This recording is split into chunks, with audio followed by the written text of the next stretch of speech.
درود بر شما. چطور بچه ها؟ اومدیم با فرست ایمپرشن انیمه ردلاین. What a fucking great انیمه. ویژوالی عالی بود و اصلا اون حسی که با خودش می آورد دلم نمیخواد از این ریویو هایی بکنم یا بشنوم که اگر دنبال اثری هستید که در رابطه با اگزیستانسیالیسم صحبت کرده باشه go fucking watch Angel's Egg. اگه اونو ندیدی چرا اینجا داری اینو نگاه میکنی؟ چطوری کاور اینو دیدی؟ نمیدونم یه تریلری 4 خط دیدی 10 دقیقه ولی دیدی و به دیدنش ادامه دادی و هنوز میخواستی یه چیز دیگه تحویل بگیری. what I'm saying is اثر خوبه، اثر حال میده، منو یاد دوران بچگیم حتی انداخت. یعنی این جمله خیلی عزیزه ها، این جمله واسه من خیلی با ارزشه ها. یعنی بابت هر اثری نمیزنم، نمیگم اثر انقدر فوق العاده است و شاهکار از همه نظر که تونست این کارو بکنه، ولی از نظر اون پشنی که پشتش داره، انرژی که تو خودش میذاره و جوری که همه چیز با هم مچه، حالا موزیک و همه چی تا اون حس رو بده. مثلا یاد بچگی افتادم که انیمه اسپید ریسر رو دیده بودم، یه تایمی هم لایو اکشنش من لایو اکشن شدم و مثلا جزو معدود چیزای ریسینگی بود که دوست داشتم. مثلا علاقه‌ای به اون شکل به ماشین ندارم، علاقه به ریسینگ ندارم، درایوینگ به نظر من خیلی بورینگه، درایور لایسنس ندارم به خاطر اینکه هر چقدرم که خانواده اصرار کردن و همه میگن اینطوری هم که من قرار نیست رانندگی کنم. هر موقع ماشینی که میخوام و گرفتم که تازه اونم ماشینایی که من دوست دارم ماسل کاره و معمولا هم گرونن و آره بچه بودم شاید لامبورگینی دوست داشتم، ولی خب اگه جای بعد ماسل کار و ربطی به فستم فیوریش و چی بود اون یارو کچلم نداره، شاید جانوی که اتفاقا بیشتر تاثیر داشته باشه اون ماشین بیشتر دوست داشته باشم تا فستم فیوریس، هرچند که خود جانوی که اونقدر تاثیر نداشته برای اینکه من دیوانه وار ماسل کار دوست داشته باشم. ولی کلا دارم میگم که بدونید به اون شکل علاقه‌ای ندارم که از اون علاقه خودم برم یه ارزش اضافه به اون اثر بدم.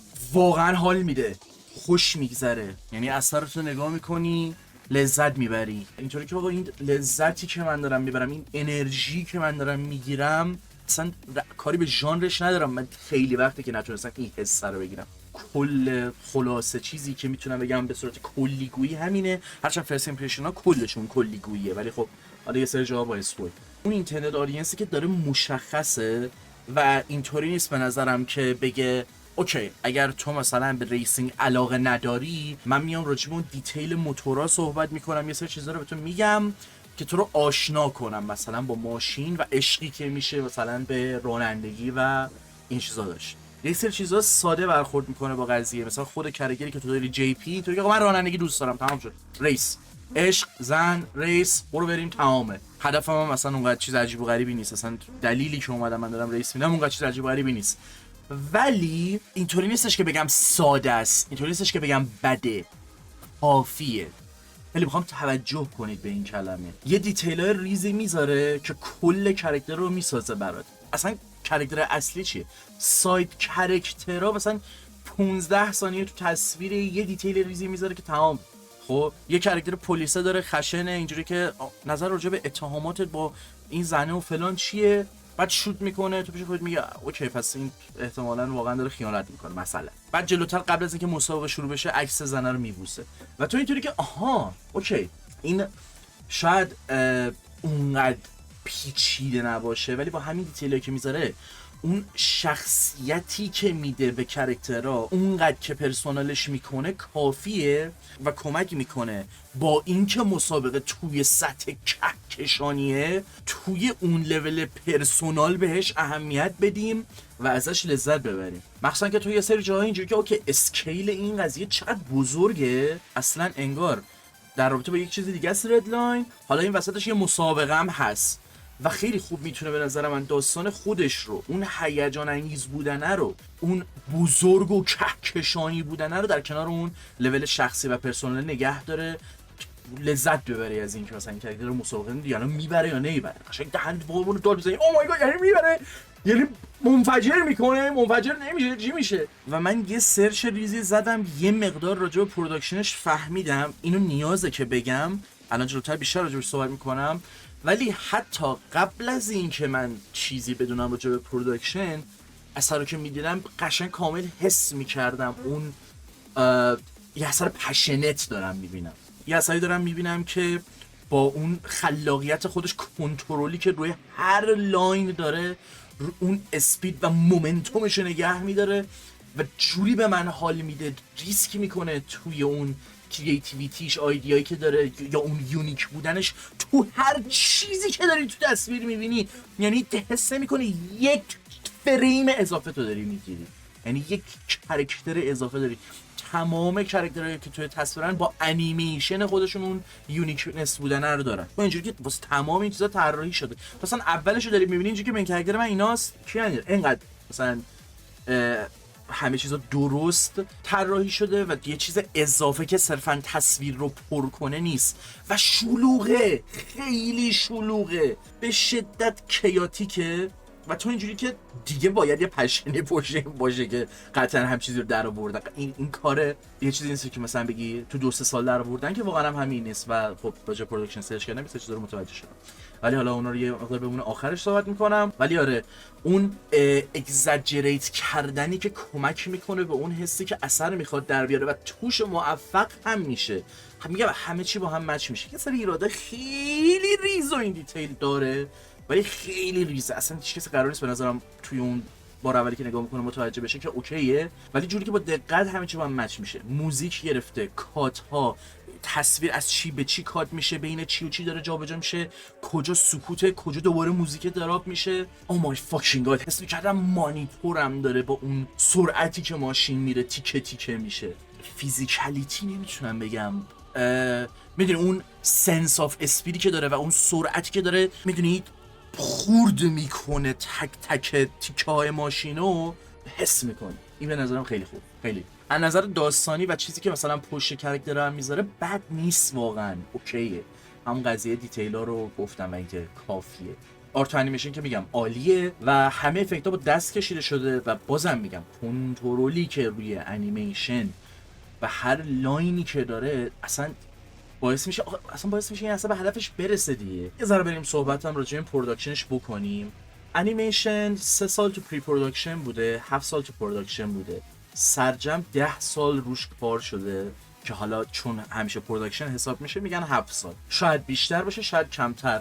من سعی کردم تا اونجا که میشه اصلا سرچ نکنم، یه سرچ ریز زدم، چند تا فوتیج دانلود کنم، یه نگاه کنم ببینم نظرهای کلی نسبت بهش چیه، اثریه که فلاپ شده، هیت شده، آندرریتد، چیه، چجوری نیست، اصلا کدوم استریو ساخته، کارگردانش کیه، کدوم کاراشو دیدم، یه سری چیزا متوجه شدم توی اون لول سطحی. خودم هم جزئیاتش نمیدونم، راجبشون صحبت میکنم.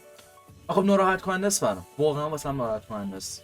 یعنی اصلا من کاری ندارم که با اون تکنیکی که اینا یاد گرفتن و روش کار کردن، چون این اثر مثل اینکه یه سیکوئل یا پریکوئل دیگه داره که قشنگ بیرون ببینید میفهمی که چقدر خوشیه یه سری چیزا، چقدر اصلا اون ویژنه در نیومده، چقدر متفاوته.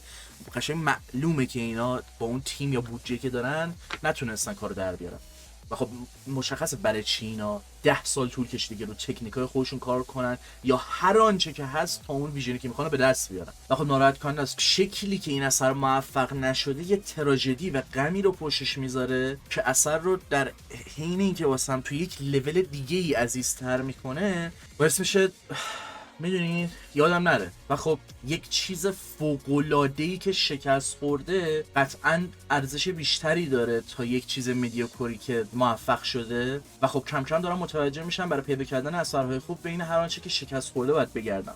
خب مخاطبا خدا رو شکر توان خیلی خوبی دارن توی این مسئله و هرچی پروژه بهتر باشه شکسته مثل اینکه بزرگتره. قشنگ هر چیزی خوبه یا شکست خورده یا اونقدر که باید دیده نشده.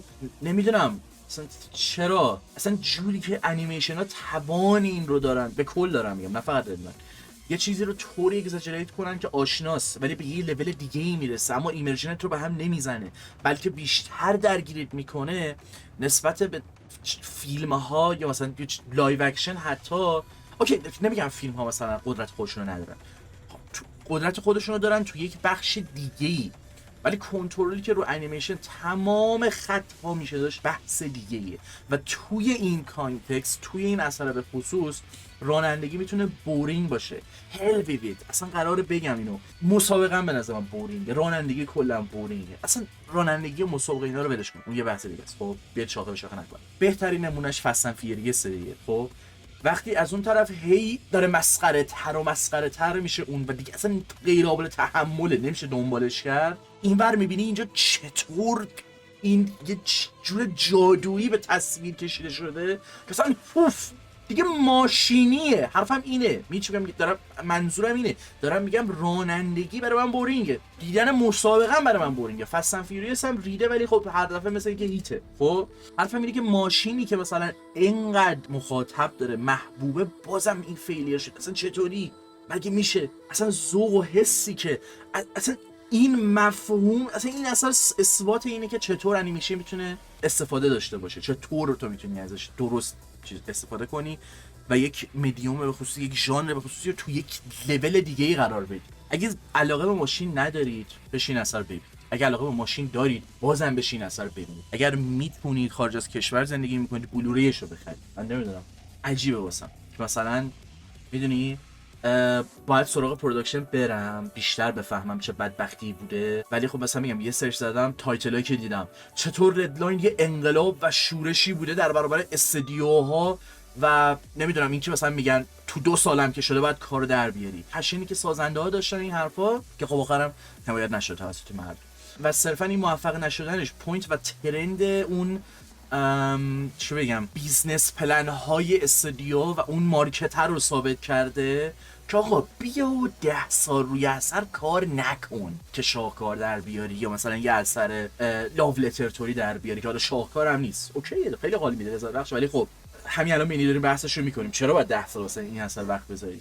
بیا ولمون کن بابا، بیا 2 سه سال رو اثر وقت بذار، یا موفق میشه یا موفق نمیشه، میلکش میکنیم حالا نمیکنیم. 10 سال وقت گذاشتی روی این که چی بشه تا آخر مردم نبید. میگم یه ذره حالا واسم ناراحت کننده است ولی قابل توجهه. اگه بخوام بگم اثر بگم آندرریتد مشخصا همچین چیزیه، نه اتک آن تایتانی که کل دنیا دارن میبینن. اینم به عنوان مثال دارم میگم. مثلا اتک آن تایتان هم دوباره یه تایتله، الان فناش دهن منو سرویس نکنن، من خودم دوستش دارم. بحث کلمه آندرریتد و اینکه یک اثری که محبوبه و به اندازه کافی دیده شده، اندازه کافی هم باز خودش کلمه کلیدیه و خودم نباید اشتباه بکنم. یعنی چی اندازه کافی؟ خب من تصمیم میگیرم که 50 میلیون نفر تو دنیا دیدن کافیه؟ نه اصلا حرفم هم چیزی نیست، ولی موفق شدن، نه استودیو شکست خورده، نه اثر کنسل شده و تونستن یه حرکت رو به جلویی هم بزنن. ولی خب این اثر اصلا فروشش رو داشتم نگاه میکردم، محبوبیتش رو داشتم نگاه میکردم، دقیقاً همینطوری که یکی مثل من، یکی تو یوتیوب، یکی انیماتوره، یکی عشق انیمه است، بیاد بگه این اثر آندرریتد بیشتر دیده شده و بهش توجه شده. من خودم باید بیشتر سرچ کنم راجع به این قضیه پروداکشن و اینجور چیزا و میگم اومدم تا یه سرچ بزنم بیام درگیر چیزای مختلفی میشم که من از اون حس اولیه و فرست ایمپرشن فاصله میده دیگه، این حرفا بمونه بعدن. ولی خب دیدم حالا که اوکی یه ذره که راجبش میدونم بذار صحبت کنم. اصلا خیلی حال داد، خیلی خوش گذشت، من دوست داشتم، با بچه‌ها دیدیم، منشودم دوست داشت، به اونم خوش گذشت و جفتمون میدونیم که اصلا فاز چیزای ماشین اینجوری نداریم، ولی اصلا کارهایی که این انیمه میکرد اینطوری خوش گذشت. ایول سرگرمی میخوای بیا سرگرمی خوب ببینیم، میخوای چیپس و پفکی طوری ببینی، بیا چیزی ببین که میدونی. آقا بس دیگه بسه. نظر شما راجع به انیمه ردلاین چی بود؟ دیدید ندیدید؟ بعد از فرست ایمپرشن من میخواید برید ببینید؟ اگر دیدید بعدش اومدید به نسبت حرفایی که من زدم نظرتون چی بود؟ کلا خلاصش اینه، کامنت یادتون نره در رابطه با هر مسئله. اگر که خیلی طولانی شدم هیچ اشکالی نداره، فدا سرتون. توی دیسکورد یا تلگرام فضا هست برای اینکه چیزی که میخواید رو بنویسید و بحث کنیم راجع بهش. بحثم منظورم دعوا نیست، صحبت کنیم، بحث کنیم و همین دیگه. دمتون گرم و شب و روزگار خوش.